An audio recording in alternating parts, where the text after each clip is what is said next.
بسم اللہ الرحمن الرحیم۔ انوار رمضان، روزوں کے فضائل۔ نمبر 7، روزہ دار کا اجر خود اللہ تعالیٰ عنایت فرماتے ہیں۔ حدیث قدسی میں ہے، نبی صلی اللہ علیہ وسلم اللہ تعالیٰ کا یہ ارشاد نقل فرماتے ہیں: الصوم لی وانا اجزی بہ، یدع شہوتہ واکلہ وشربہ من اجلی۔ روزہ میرے لیے ہی ہے اور میں ہی اس کا بدلہ دوں گا، کیونکہ روزہ دار میری وجہ سے اپنی خواہش اور کھانا پینا چھوڑتا ہے۔ بخاری 7492۔ ایک اور روایت میں ہے: یدع الطعام من اجلی ویدع الشراب من اجلی ویدع لذتہ من اجلی ویدع زوجتہ من اجلی۔ روزہ دار میری وجہ سے کھانا پینا اور اپنی لذت کی چیزوں کو چھوڑتا ہے اور میری وجہ سے اپنی بیوی سے قربت کرنے کو چھوڑتا ہے، لہٰذا میں خود اس کا اجر دوں گا۔ الترغیب والترہیب 1447۔ اور ایک حدیث قدسی میں ہے، اللہ تعالیٰ ارشاد فرماتے ہیں: کل عمل ابن آدم لہ الا الصیام فانہ لی وانا اجزی بہ۔ روزہ کے علاوہ ابن آدم کا ہر عمل اس کے لیے ہے، یعنی اس میں اس کی ذاتی کوئی غرض شامل نہیں ہو سکتی ہے، لیکن روزہ میرے لیے ہی ہے اور میں خود اس کا بدلہ دوں گا۔ بخاری 1904۔ ایک روایت میں ہے، آپ صلی اللہ علیہ وسلم نے ارشاد فرمایا: کل حسنۃ بعشر امثالها الی 700 ضعف والصوم لی وانا اجزی بہ۔ بے شک تمہارا پروردگار فرماتا ہے کہ ہر نیکی کا اجر 10 گنا سے لے کر 700 گنا تک ملتا ہے، اور روزہ میرے لیے ہے، میں خود اس کا اجر دوں گا۔ ترمذی 764۔ نمبر 8، روزہ دار کو بغیر حساب کے اجر دیا جائے گا۔ مشہور تابعی حضرت کعب احبار رحمۃ اللہ علیہ، جو کہ یہودیوں کے ایک بڑے عالم تھے، نبی کریم صلی اللہ علیہ وسلم کی وفات کے بعد حضرت عمر کے زمانہ خلافت میں مسلمان ہوئے تھے۔ ان کے علم و فضل کا یہ عالم تھا کہ صحابہ ان سے روایت کرتے تھے۔ سیر اعلام النبلاء۔ وہ فرماتے ہیں: ینادی یوم القیامت مناد ان کل حارس یعطی بحرسہ ویزاد غیر اہل القرآن والصیام یعطون اجورہم بغیر حساب۔ قیامت کے دن ایک پکارنے والا اللہ تعالیٰ کی جانب سے آواز لگائے گا کہ ہر کھیتی کرنے والے عمل کرنے والے کو اس کی کھیتی کے بدلے میں بدلہ دیا جائے گا اور اس میں اضافہ بھی کیا جائے گا، سوائے اہل قرآن اور روزہ دار کے، کیونکہ انہیں ان کا اجر بغیر کسی حساب کے دیا جائے گا۔ شعب الایمان 3643۔ 9، روزہ کا ثواب سوائے اللہ تعالیٰ کے کوئی نہیں جانتا۔ حضرت عبداللہ ابن عمر سے مروی ہے کہ نبی کریم صلی اللہ علیہ وسلم ارشاد فرماتے ہیں: وَالصِّيَامُ لَا يَعْلَمُ ثَوَابَ عَامِلِهِ إِلَّا اللَّهُ عَزَّ وَجَلَّ۔ روزہ رکھنے والے کا ثواب سوائے اللہ عز و جل کے کوئی نہیں جانتا۔ طبرانی اوسط 865۔ مذکورہ بالا روایت ایک طویل حدیث کا مختصر جملہ ہے۔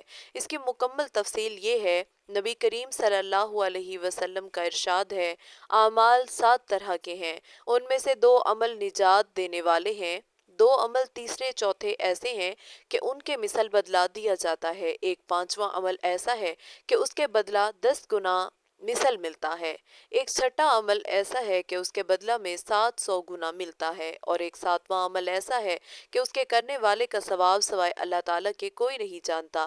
پھر ان 6 اعمال کی تفصیل بیان کرتے ہوئے ارشاد فرمایا: 2 نجات دینے والے اعمال یہ ہیں: پہلا عمل جو جہنم سے نجات دلا دیتا ہے، یہ اس شخص کا عمل ہے جو اللہ تعالیٰ سے اس حالت میں ملاقات کرے کہ خالصتاً اسی کی عبادت کرتا ہو، اس کے ساتھ کسی کو شریک نہ ٹھہراتا ہو، اس کے لیے جنت واجب ہو جاتی ہے۔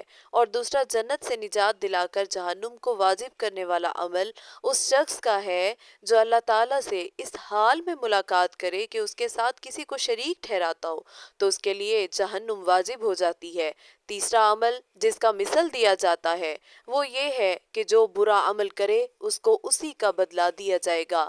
چوتھا عمل جس کا مثل دیا جاتا ہے وہ یہ ہے کہ جو کسی اچھے عمل کا ارادہ کرے اور پھر اسے نہ کر سکے تو اس کو اسی کے مثل اجر دیا جائے گا، اور پانچواں عمل جس کا 10 گنا بدلہ ملتا ہے وہ یہ ہے کہ جو اچھا عمل کر لے اس کو اس کے بدلے میں 10 گنا بدلہ اور ثواب دیا جائے گا، اور چھٹا عمل یہ ہے کہ جو اپنا مال اللہ تعالیٰ کے راستے میں خرچ کرے اس کے لیے 1 درہم اور 1 دینار خرچ کرنے کو 700 گنا بڑھایا جائے گا، اور ساتواں عمل جس کا بدلہ سوائے اللہ تعالیٰ کے کوئی نہیں جانتا وہ روزہ کا عمل ہے، اس کے رکھنے والے کا ثواب سوائے اللہ عز و جل کے کوئی نہیں جانتا۔ طبرانی اوسط 865، الترغیب والترہیب 1448۔ حضرت ابو ہریرہ نبی کریم صلی اللہ علیہ وسلم کا ارشاد نقل کرتے ہیں، اگر کوئی شخص 1 دن کا نفلی روزہ رکھے پھر اسے زمین بھر کر سونا بھی دے دیا جائے تب بھی وہ اس کے ثواب کو قیامت کے دن سے پہلے حاصل نہیں کر سکتا۔ مسند ابو یعلا موصلی 6130۔ نمبر 10، روزہ کی حیثیت ڈھال کی طرح ہے۔ نبی کریم صلی اللہ علیہ وسلم کا ارشاد ہے، الصوم جنۃ، روزہ ڈھال ہے۔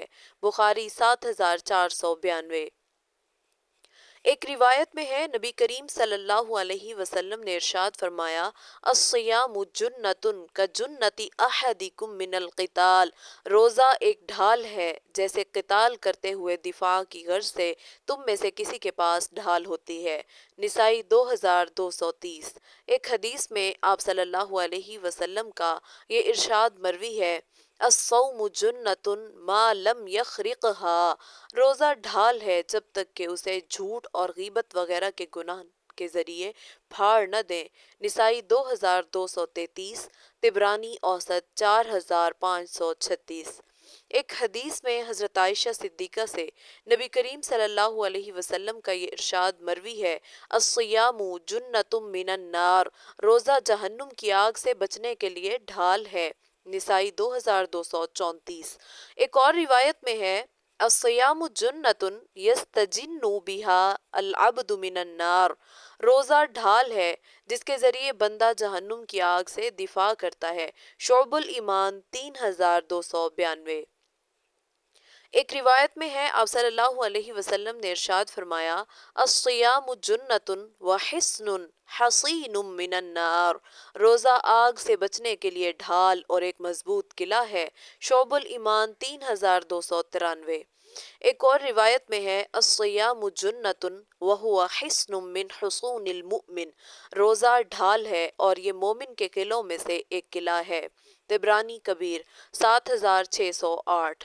روزے کے ڈھال ہونے کا مطلب، بہت سی حدیثوں میں روزہ کو ڈھال کہا گیا ہے، اور اس کے ڈھال ہونے کا مطلب یہ ہے کہ اس کے ذریعے شیطان سے حفاظت ہوتی ہے، جیسے ڈھال کے ذریعے دشمن کے وار سے بچا جاتا ہے۔ روزہ اللہ تعالیٰ کے عذاب سے انسان کو محفوظ رکھتا ہے۔ روزہ جہنم کی آگ سے انسان کی حفاظت کا ذریعہ بن جاتا ہے۔ فضائل رمضان، مرقات المفاتیح جلد 4 صفحہ 1363۔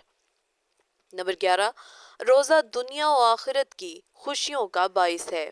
حدیث میں ہے، نبی کریم صلی اللہ علیہ وسلم نے ارشاد فرمایا، وَلِلصَّائِمِ فَرْحَتَانِ فَرْحَةٌ حِینَ یُفْطِرُ وَفَرْحَةٌ حِینَ یَلْقَى رَبَّهُ، روزہ دار کے لیے 2 خوشیاں ہیں، ایک وہ خوشی جو اس کو افطار کے وقت ملتی ہے، اور دوسری وہ خوشی جو اسے اپنے رب سے ملاقات کے وقت حاصل ہوگی۔ بخاری 7492۔ ملا علی قاری مشکات کی شرح میں فرماتے ہیں، روزہ دار کو 2 مرتبہ بڑی خوشیاں نصیب ہوتی ہیں، ایک دنیا میں اور دوسری آخرت میں۔ دنیا میں افطار کے وقت خوشی ہوتی ہے کیونکہ اس نے حکم خداوندی کو مکمل کیا ہوتا ہے، اللہ تعالیٰ کی جانب سے روزے کو مکمل کرنے کی توفیق ملنے پر خوشی ہوتی ہے، دن بھر کی بھوک اور پیاس کے بعد کھانے پینے پر راحت و سکون ملتا ہے، اللہ تعالیٰ کی جانب سے اجر و ثواب کے حاصل ہونے پر سرور حاصل ہوتا ہے، نیز افطار کے وقت دعا کے مقبول ہونے پر مومن کو خوشی ہوتی ہے، اور روزہ دار کو آخرت میں خوشی اس وقت حاصل ہوگی جب کہ اللہ تعالیٰ کی جانب سے ملاقات کے وقت اس کو روزے کا بے پناہ اجر و ثواب حاصل ہوگا۔ مرقات المفاتیح جلد 4 صفحہ 1363۔ نمبر 12، روزہ دار کے منہ کی بو مشک سے زیادہ پسندیدہ ہے۔ حدیث میں ہے نبی کریم صلی اللہ علیہ وسلم نے ارشاد فرمایا وَلَخُلُوفُ فَمِ الصَّائِمِ أَطْيَبُ عِندَ اللَّهِ مِن رِيحِ الْمِسْكِ، روزہ دار کے منہ کی بو اللہ تعالیٰ کے نزدیک مشک کی خوشبو سے بھی زیادہ پسندیدہ ہے۔ بخاری 7492۔ ایک اور روایت میں انہی الفاظ کو قسم کے ساتھ پختہ کر کے بیان کیا گیا ہے، چنانچہ آپ صلی اللہ علیہ وسلم نے ارشاد فرمایا والذی نفس محمد بیدہ لخلوف فم الصائم اطیب عند اللہ من ریح المسک، قسم اس ذات کی جس کے قبضہ میں محمد کی جان ہے، روزہ دار کے منہ کی بو اللہ تعالیٰ کے نزدیک مشک کی خوشبو سے بھی زیادہ پسندیدہ ہے۔ مسلم 1151۔ نمبر 13، روزہ ایسا سفارشی ہے جس کی شفاعت قبول کی جائے گی۔ حضرت عبداللہ ابن عمر نبی کریم صلی اللہ علیہ وسلم کا یہ ارشاد نقل فرماتے ہیں، روزہ اور قرآن بندے کے حق میں شفاعت کریں گے۔ روزہ کہے گا اے ربی انی منعتہ الطعام والشہوات بالنہار فشفعنی فیہ، اے پروردگار میں نے اسے دن میں کھانے اور شہوتوں کے پورا کرنے سے روکے رکھا، اس کے حق میں میری سفارش قبول فرمائیے۔ قرآن کریم کہے گا منعتہ النوم باللیل فشفعنی فیہ، یا اللہ میں نے اسے رات کو سونے سے روکے رکھا، اس کے حق میں میری سفارش قبول کیجیے، پس دونوں کی سفارش قبول کر لی جائے گی۔ شعب الایمان 1839۔ اللہ پاک ہم سب کو روزہ اور قرآن کریم کی سفارش نصیب فرمائے، آمین۔ نمبر 14، روزہ جسم کی صحت اور زکوٰۃ ہے۔ روزے میں اللہ تبارک و تعالی نے انسانوں کے بہت سے جسمانی فوائد بھی مضمر رکھے ہیں۔ سال بھر کھا کھا کر جسم بہت سی بیماریوں کا شکار اور طرح طرح کی کثافتوں کی وجہ سے بوجھل ہو جاتا ہے۔ اللہ تعالیٰ نے سال کے ایک مہینے میں روزہ رکھ کر لوگوں پر بڑا احسان کیا ہے، کیونکہ یہ بہت سی بیماریوں کے پیدا ہونے میں رکاوٹ ہے اور اس میں پہلے سے موجود کئی بیماریوں کا علاج بھی ہے۔ روزے کے جسمانی اور طبی فوائد بھی بعض احادیث میں ذکر کیے گئے ہیں، چند فوائد ملاحظہ ہوں۔ حضرت ابو ہریرہ نبی کریم صلی اللہ علیہ وسلم کا یہ ارشاد نقل فرماتے ہیں علی کل شیء زکاۃ وزکاۃ الجسد الصیام، ہر چیز پر زکوٰۃ لازم ہے اور جسم کی زکوٰۃ روزہ ہے۔ شعب الایمان 3299، ابن ماجہ 1745۔ حضرت علی کرم اللہ وجہہ فرماتے ہیں کہ میں نے رسول اللہ سے سنا کہ اللہ تعالیٰ نے بنی اسرائیل کے کسی نبی کی طرف وحی بھیجی کہ آپ اپنی قوم کو بتا دیجئے لیس عبد یصوم یوما ابتغاء وجہی الا صححت جسمہ واعظمت اجرہ، کوئی بندہ میری رضا کے لیے ایک دن کا روزہ بھی رکھتا ہے تو میں اس کے جسم کو صحیح کرتا ہوں اور اس کے اجر کو بڑھاتا ہوں۔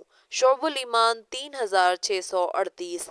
حضرت ابو ہریرہ سے نبی کریم کا یہ ارشاد منقول ہوا اغزو تغنمو وصومو تصحو وسافرو تستغنو، جہاد کیا کرو تمہیں مال غنیمت حاصل ہوگا، روزے رکھو صحت مند رہو گے، سفر کرو تم مستغنی ہو جاؤ گے۔ طبرانی اوسط 8312۔ 15، روزہ دار کا سونا اور خاموش رہنا بھی عبادت ہے۔ حضرت عبداللہ ابن ابی اوفا نبی کریم صلی اللہ علیہ وسلم کا یہ ارشاد نقل فرماتے ہیں نوم الصائم عبادۃ وصمتہ تسبیح وعملہ مضاعف ودعاؤہ مستجاب وذنبہ مغفور، روزہ دار کا سونا عبادت ہے، اس کی خاموشی تسبیح ہے، اس کے عمل کے اجر و ثواب کو بڑھا دیا جاتا ہے، اس کی دعا قبول ہوتی ہے اور اس کا گناہ معاف کیا جاتا ہے۔ شعب الایمان 3652۔